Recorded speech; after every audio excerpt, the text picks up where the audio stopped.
Hello everyone, welcome back to Itakshila classes. My name is Vasundhara and today we are going to start with a new topic which is subject verb agreement, right? तो अभी तक हमने देखा कि pronounce, adjectives, adverbs के बाद अब हम बात करेंगे सब्जेक्ट वर्ब अग्रीमेंट की, जो बहुत ही इंपॉर्टेंट एक चैप्टर है आपके CDS, AFCAT या किसी भी कॉम्पिटिटिव एग्जाम के लिए। तो इसका मतलब क्या है? सब्जेक्ट वर्ब अग्रीमेंट का मतलब है कि जो आपका सब्जेक्ट है उसको आप वर्ब के साथ अग्री कराओ, तभी सेंटेंस आपका ग्रामेटिकली करेक्ट बनेगा। For example we know that I के साथ हमेशा या तो एम लगता है या वॉज लगता है, वर लगता है एक्सेप्शनल केसेस में, बट कभी भी इसके साथ इज नहीं लगता, राइट?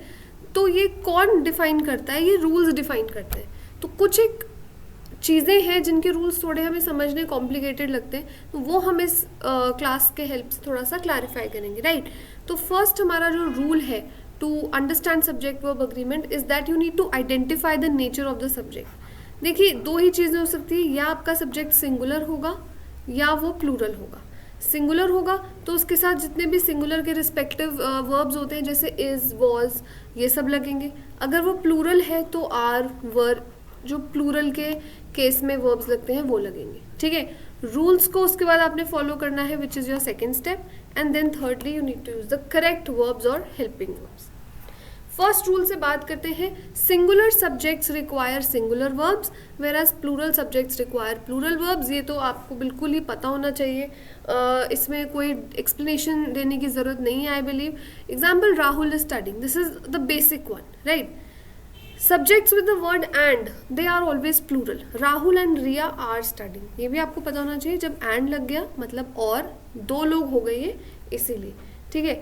एक्सेप्शन इसमें क्या है कि मान लो कभी अगर मैं आपको इस तरीके से बोलूं, the accountant and manager dash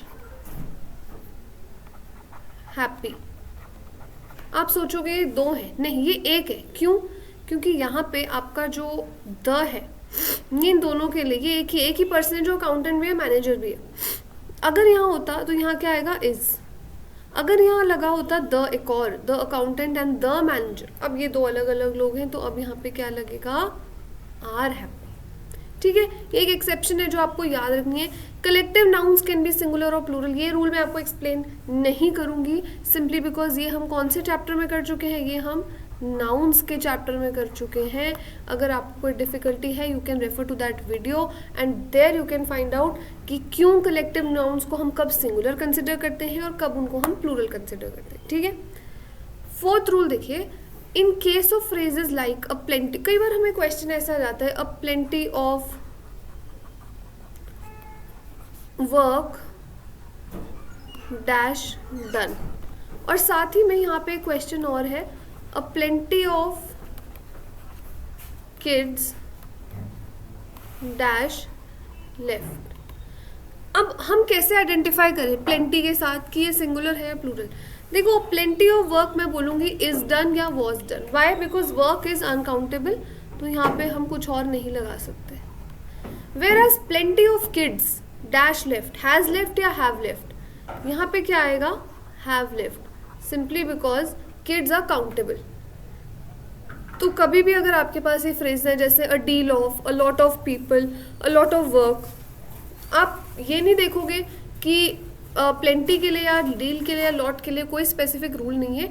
rule है किसके लिए? जो सब्जेक्ट जिसकी हम बात कर रहे हैं, वर्क की बात कर रहे हैं, अनकाउंटेबल है तो इज आएगा या वॉज आएगा। बुक्स की बात कर रहे हैं, lot of books dash dirty, तो आर आएगा या वर आएगा। क्यों? क्योंकि बुक्स हमारी क्या है? काउंटेबल। क्लियर? तो ये आपका सब्जेक्ट पे डिपेंड करता है। नाउ इन सर्टन केसेस जब आपके पास ये फ्रेजेस हों जैसे as well as, along with, together with, ठीक है, इस केस में आप हमेशा फर्स्ट सब्जेक्ट को प्रायोरिटी देते हो। जैसे Sam as well as his parents dash honest, as well as लग गया ना, तो आप यहाँ किसको देखोगे? सैम को। फर्स्ट सब्जेक्ट हमारा क्या है? सैम। सेकेंड सब्जेक्ट हमारा है पेरेंट्स। फर्स्ट सब्जेक्ट को देखो आप, सैम सिंगुलर है तो यहाँ पे क्या आएगा? इज। यही अगर इस केस में ऑपोजिट होता कि his parents as well as Sam dash honest. तो अब यहाँ क्या आता, अब हम किसको देखते, देखिए as well as, along with, together with, किसी भी केस में हम किसे देखेंगे, फर्स्ट सब्जेक्ट को. फर्स्ट सब्जेक्ट his parents है, his parents प्लूरल है, तो यहाँ पे क्या आएगा, आर. ठीक है. ये आर्टिकल वाला रूल हमने अभी किया.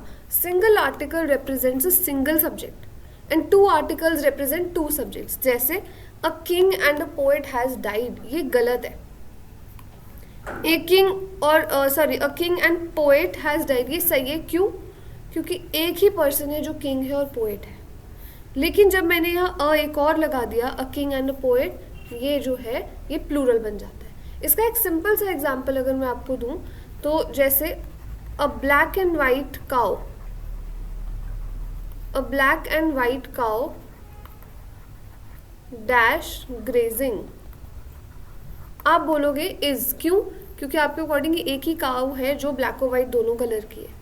लेकिन अगर मैं यहाँ बोलूँ अ black and a white cow, अब आप यहाँ क्या बोलोगे, आर ग्रेजिंग. क्योंकि अब यहाँ दो आर्टिकल लग गए. It stands for two different cows, one is of black colour and one is of white colour. So you see how articles play a very important role, right. As well as वगैरह में तो हमने सुन लिया, सीख लिया कि first subject को consider किया जाता है. व्हाट अबाउट ईदर और, neither nor, not only but also. जैसे ईदर राम और his friends dash honest, is या आर. तो एक सिंपल सा रूल आपको याद रखना पड़ेगा. अगर आपको ऐसे याद नहीं आता, EO2 NN2, यानी इधर और के केस में सेकंड सब्जेक्ट. ये हमने प्रोनाउंस में भी किया था कि इधर और के केस में हमेशा सेकंड वाले के प्रोनाउंस वर्क करते हैं. नीदर नॉर में भी सेकंड सब्जेक्ट, यानी इधर राम और हिज फ्रेंड्स, हम किसको कंसिडर करेंगे, फ्रेंड्स को. और इसीलिए हम यहाँ पे क्या यूज करेंगे, are, simply because we know that friends are plural. अगर ऑपोजिट होता कि neither his friends nor Ram dash honest, अब आप किसको देखते हैं, सेकेंड सब्जेक्ट को. राम सेकेंड सब्जेक्ट है, सिंगुलर है, तो यहाँ इज आ जाता. Very simple. EO2 NN2, ये आपने याद रखना है, golden rule. Certain nouns are always singular and thus followed with a singular verb.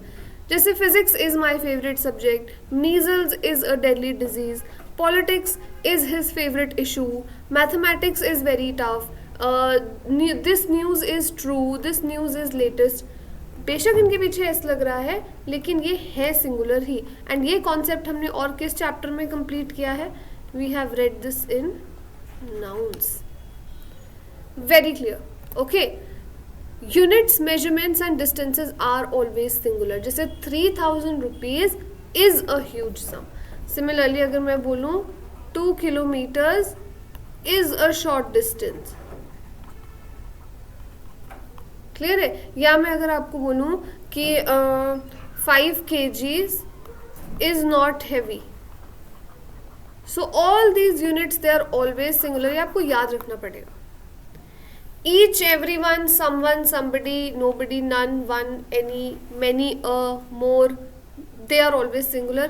Again, this is something that we have done in nouns as well as pronouns. It should not be difficult. Each boy is happy, every boy is happy, everyone is happy, someone is happy, somebody is happy, nobody is happy.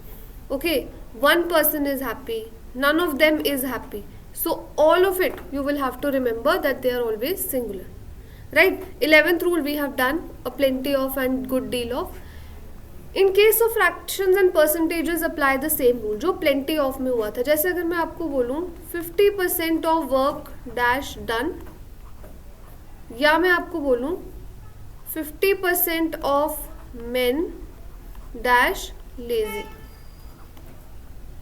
What you will say? You will say 50% of work is done. Again, it does not depend on the percentage कि percent के sign के साथ कौन सा verb agree करता है. No, it depends on the subject whether it is countable or not. But 50% of men is बोलेंगे या are? Definitely are, क्योंकि men they are countable, right? Similarly, 3/4 of the house dash burnt. और अगर मैं यहाँ लिखूँ 3/4 of the houses dash burn. पहले sentence का मतलब है कि एक ही घर का 3/4 हिस्सा, ठीक है, तो यहाँ पे क्या आएगा इज। लेकिन जब हम बोलते हैं हाउसेस का मतलब बहुत सारे, यार मान लो 4 घर हैं, उसमें से 3/4 घर जो है वो जल गए, सो दैट इज वाई हम यहाँ पे क्या लिखेंगे आर, ठीक है। 3/4 of the houses, obviously it means 3, so they are burn, it is more than 1. Again, many is followed by singular noun and singular verb. If you want to know more explanation, I have posted a short and the title of that I think would be this. You can watch it because there you will have more clarity on what I'm trying to explain. Many is always followed by a singular noun and a singular verb. ठीक है? So let's quickly discuss some previous year questions. Nursery classes for the children starts on April every year. Nursery classes for the children. See, starts लगा हुआ है, हमारे पास जो subject है वो क्या है, plural. Nursery classes के लिए हम क्या लगाएंगे यहाँ पे start. तो हमारा error कहाँ पर है, C में, ठीक है. Next देखो, each one of these chairs are broken.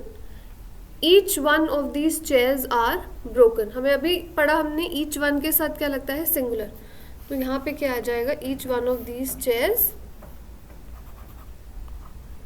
is broken. Again error is in C.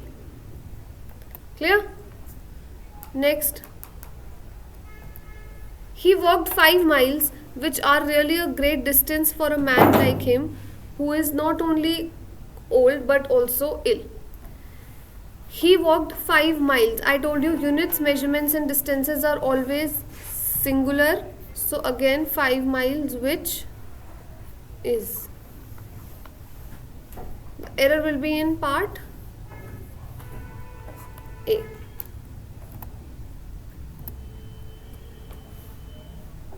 Now what is the meaning of dismal? Dismal comes from the word depressed, like sad, gloomy, dull. Indolent stands for something which is very inactive, ठीक है. Lazy, all of this is indolent. Slothful, और आप sluggish भी बोल सकते हो इसको.